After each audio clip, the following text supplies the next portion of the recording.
Batımda.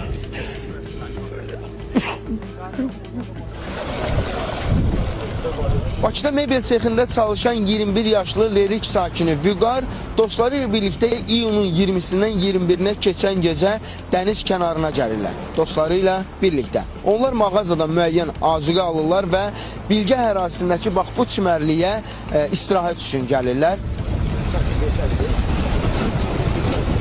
Mənə məlumat təqribən 9-da verdilər ki, yəni qaynın avar eləyib gəl evə, evdədir. Gəldim evə çatan kimi gördüm qaynım evdədir, dirayətlə gedib Bakıya. Oğlum dedi, 3 avar eləyib. Buradan keçəndə elə bildim ki, o birisi oğlumun yanına əskərliyə xızıdadır. Dedim, yəni ona nəsə olub, bu fəratlar dənizədir. Bu qara Batımda.